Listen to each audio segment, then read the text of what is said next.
Coming up, she's stealing hearts at air shows. She was once the queen of the airways. And there's a brand new air show in Florida. We take you there. What it takes to inspire the next generation to fly. We're there as the FAA tracks down a pilot they really want to speak to. And what might President Trump mean for general aviation? AOPA Live this week starts right now.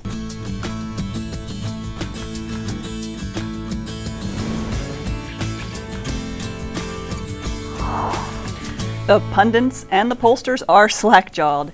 Inside the DC Beltway, there is stunned silence. We woke up Wednesday morning to a president-elect who had completely confounded the conventional wisdom.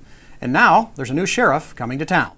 The peaceful transition of power is one of the hallmarks of our democracy. And over the next few months, we are going to show that to the world.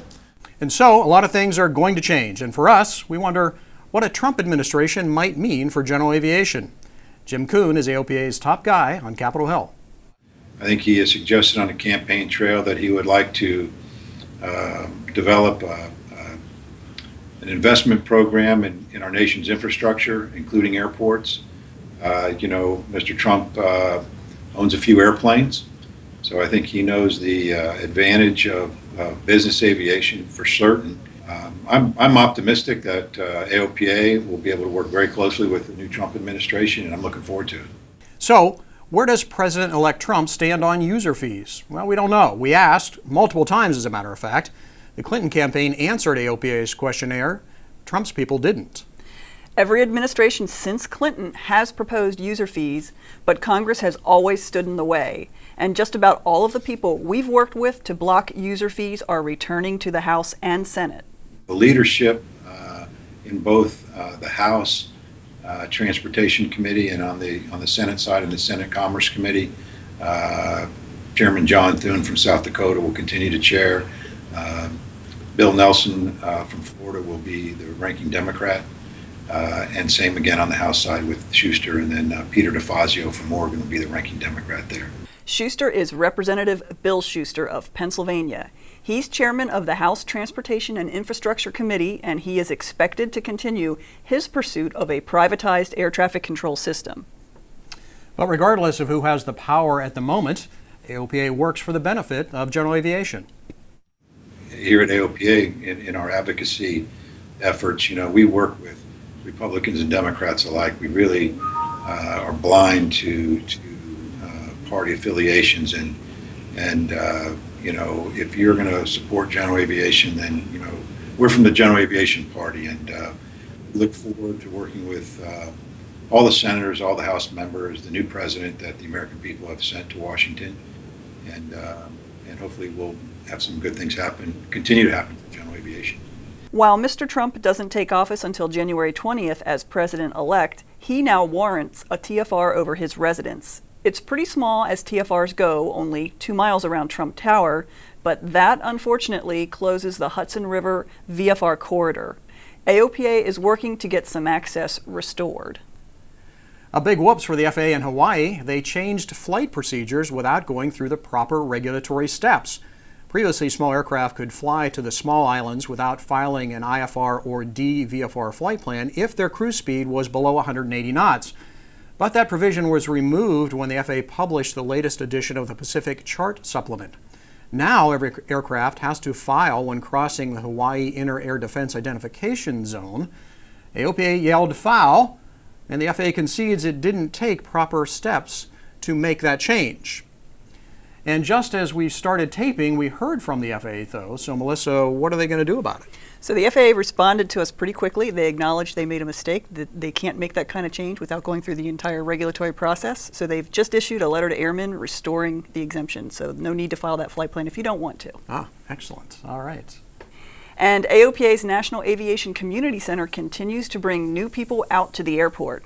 This time, AOPA hosted a group of Young Marines. The Young Marines organization focuses on character building and leadership. 2 groups from the local area came out to get hands-on experience with the airplanes. They learned how to do a pre-flight, sat in a cockpit, and learned skills in a Redbird flight simulator. If I end up becoming a Marine officer after college, I would like to try to do aviation in the Marine Corps, maybe C-130s or V-22 Ospreys. but I'm interested in aviation. I've always been as a kid, and was a great experience for me. Many of the young Marines in the group said they'd like careers in aviation. And the message for young people is simple. You can fly. AOPA's You Can Fly initiative has 4 prongs, the first of which is at the high school level. We want to work with educators and partners in industry to build curriculum for teens.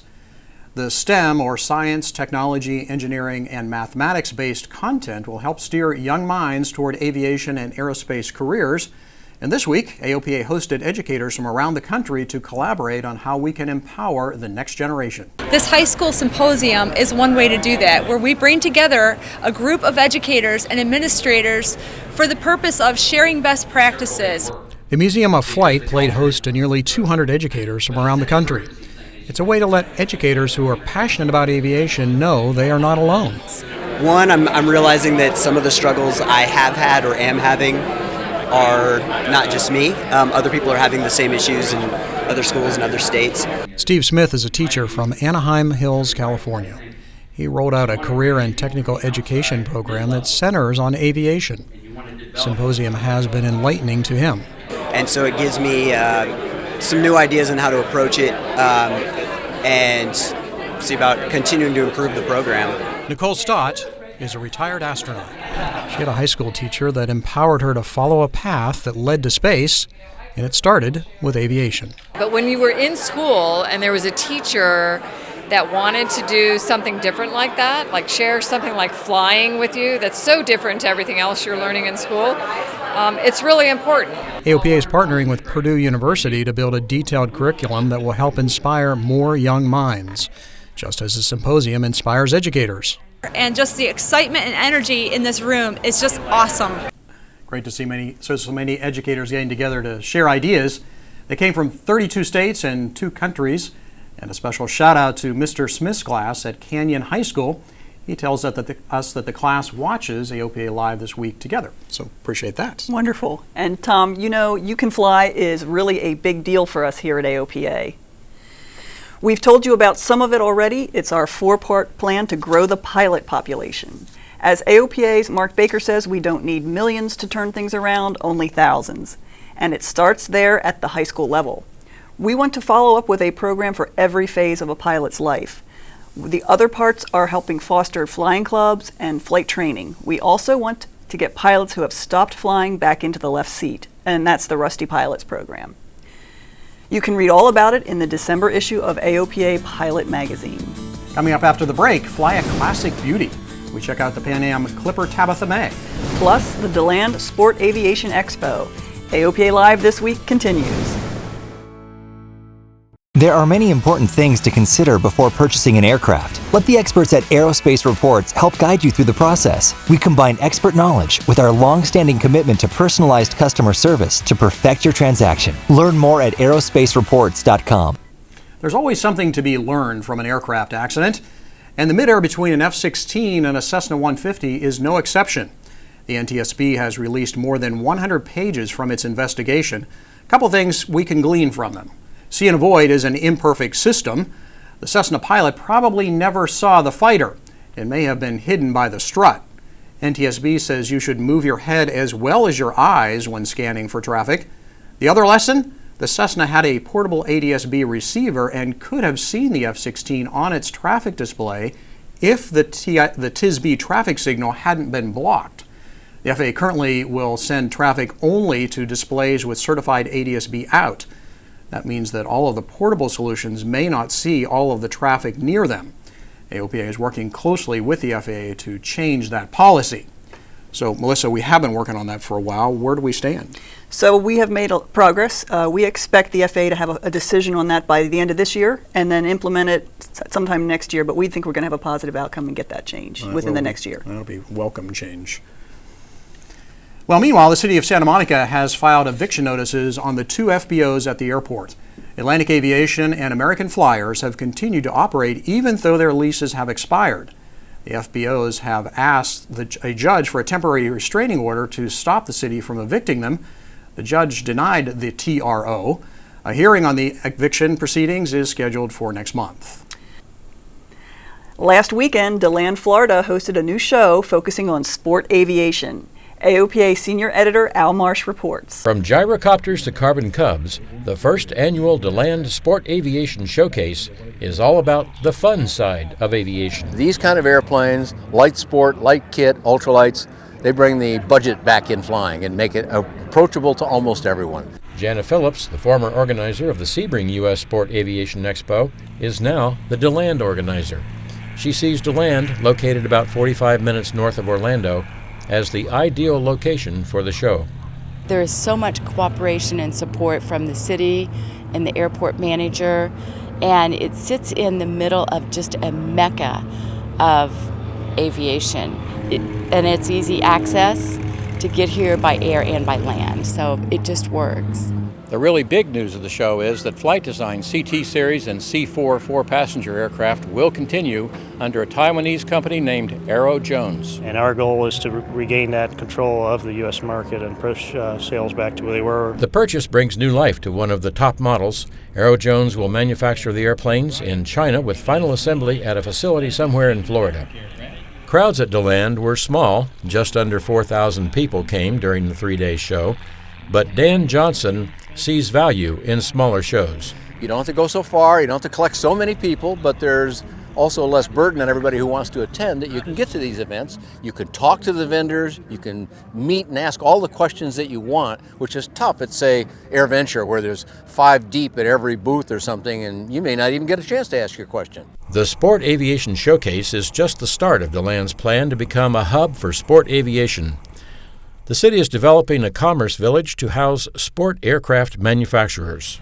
Next year's showcase takes place November 2 through 4, keeping the sport aviation plan on track at DeLand. Al Marsh, AOPA Live. Thanks, Al. Looks like there's a lot of potential for the new show. Only time will tell if there's enough demand for the DeLand show and the U.S. Sport Aviation Expo in Sebring. Sebring is scheduled for January 25th through the 28th. Well, there was a sleek new airplane in DeLand grabbing attention. Czech Republic company JMB Aircraft is bringing their VL-3 airplane to the United States. The VL-3 on display at the show will cruise at 145 knots with a stall speed of only 27 knots. Unique of the VL-3 is the speed range. You have a lot of aircrafts flying fast with adjustable propeller and retractable gear, but then they are really tricky if you have an engine failure or you have to go to short runways. The VL-3, we have a glide ratio of 18.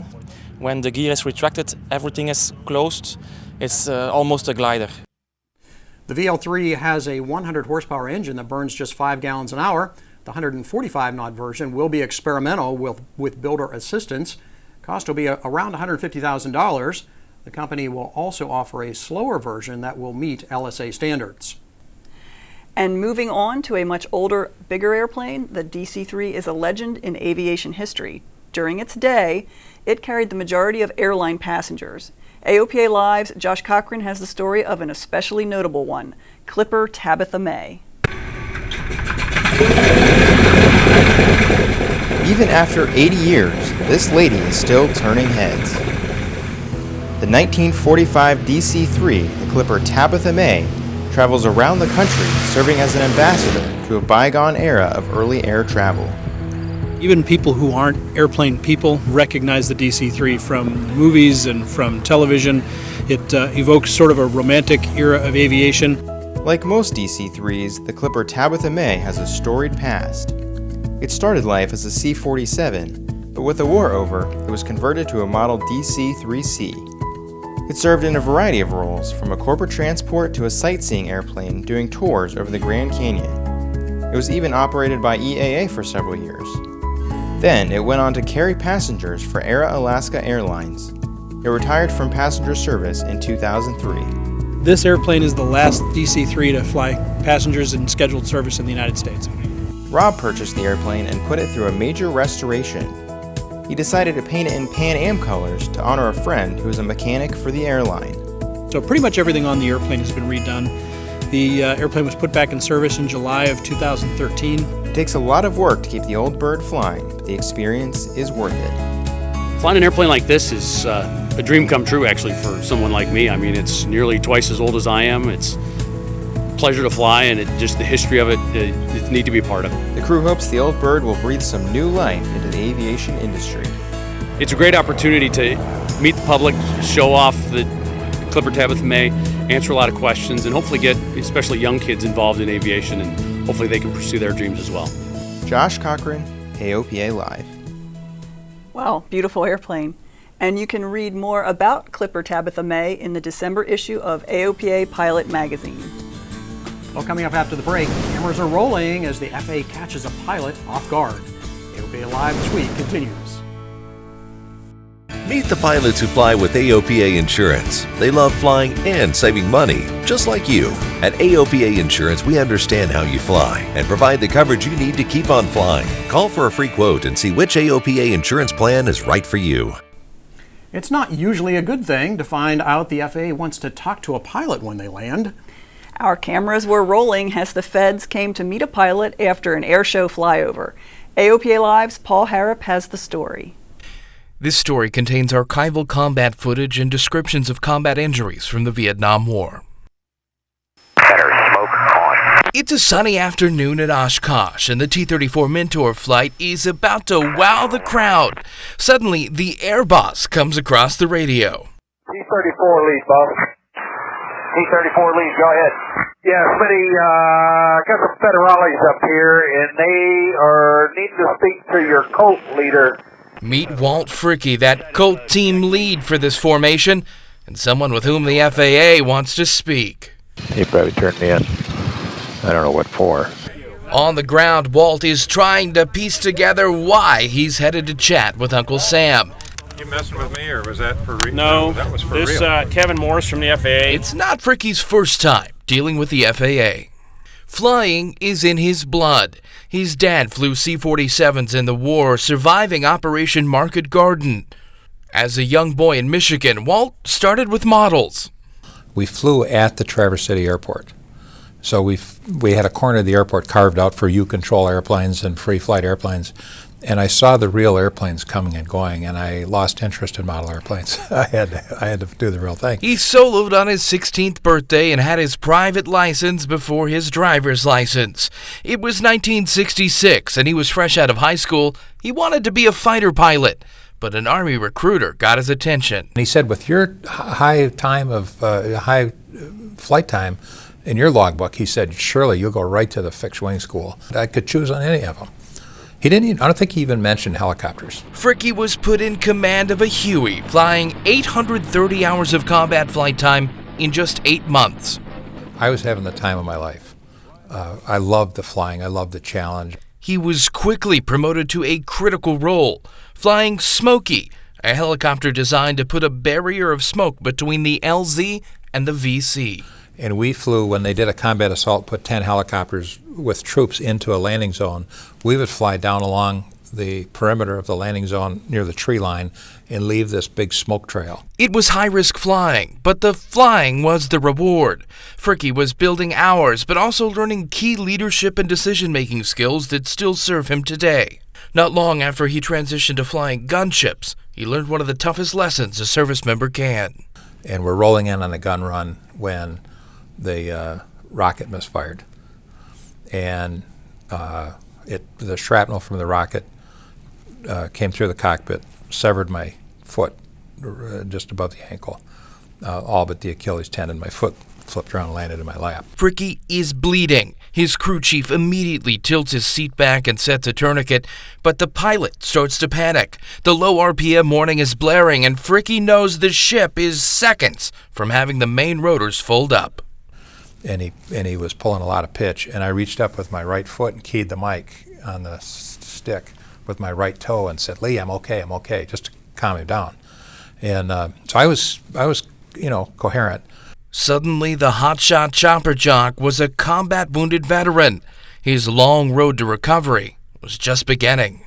So I'm in the hospital in Fort Knox, Kentucky, which is 600 or 700 miles away from home. And it took my family about a month to gather the resources to come and see me.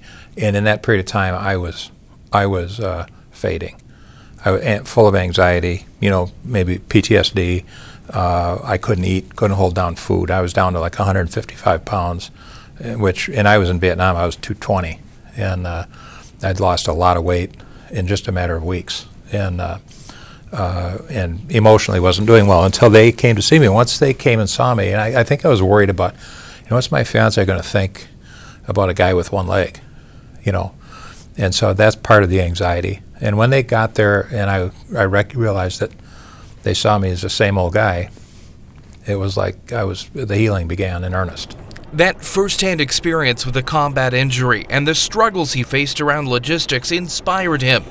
In November of 2006, he created the Veterans Airlift Command. 10 years and more than 13,000 missions later, the VAC provides a critical link between post-9/11 combat wounded veterans and business-class aircraft owners who are eager to fill a logistical void for our nation's bravest. Many of whom say they and their families would not be able to travel without the 2,500 volunteer pilots of the VAC. How does this compare with flying commercially? And he burst into tears and said, this is 1 billion times better.